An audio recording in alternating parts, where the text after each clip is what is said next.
마태복음 198번째 묵상입니다. 마태복음 17장 22절부터 23절 말씀까지 봉독합니다.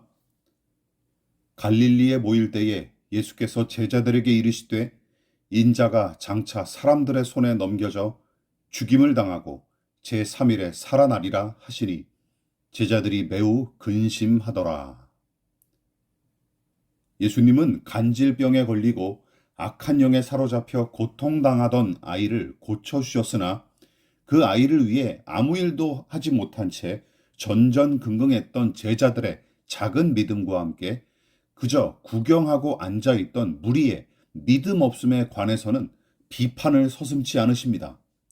그렇다고 작은 믿음을 우습게 여기면 절대 안 되죠.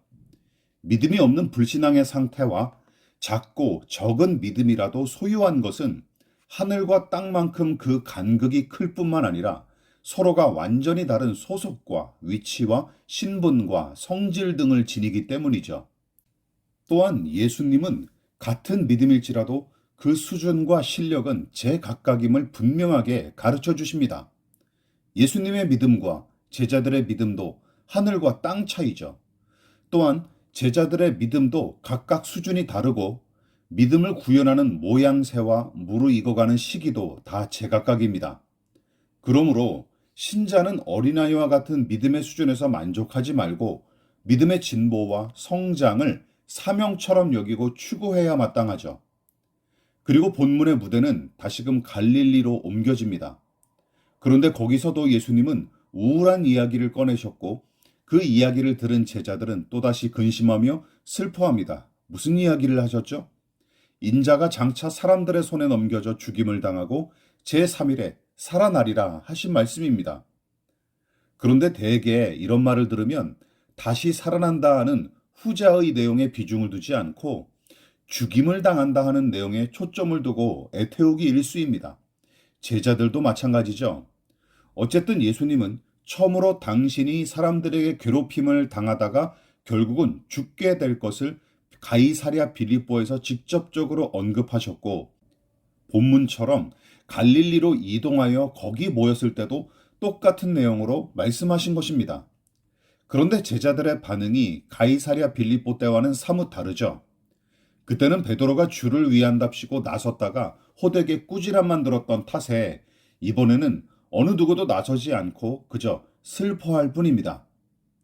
그때도 언급했다시피 예수님은 죄인의 속죄와 구원을 이루기 위한 유일한 방법이 바로 당신의 고난과 죽음임을 말씀하시고 제자들과 함께 아버지께서 작정하신 뜻과 그 위대한 사명을 공유하고 싶은 마음으로 그들에게 말씀하셨으나 그 뜻을 온전히 헤아리지 못했던 제자들은 이 말씀이 그저 저주스럽고 해괴망측한 이야기로 들렸을 뿐입니다.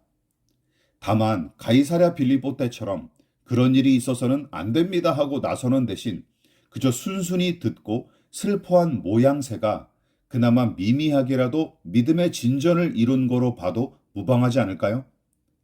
그렇다고 주님의 고난과 죽음을 마냥 기뻐하고 환호하는 것도 이상합니다.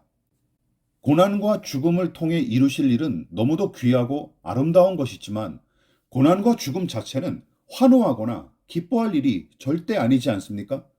따라서 슬퍼하는 제자들의 심정도 어느 정도는 납득이 되고 여기서는 예수님도 그들을 꾸짖거나 비난하지 않으십니다. 누차 언급했다시피 선하고 의롭고 아름다운 열매는 거저 맺어지지 않습니다. 피와 땀과 눈물이 필요하고 요구되죠. 그러나 제자들은 그 진실을 제대로 직면하지 못했고 예수님이 말씀하신 그 진리를 아직까지는 온전히 이해하지 못했습니다.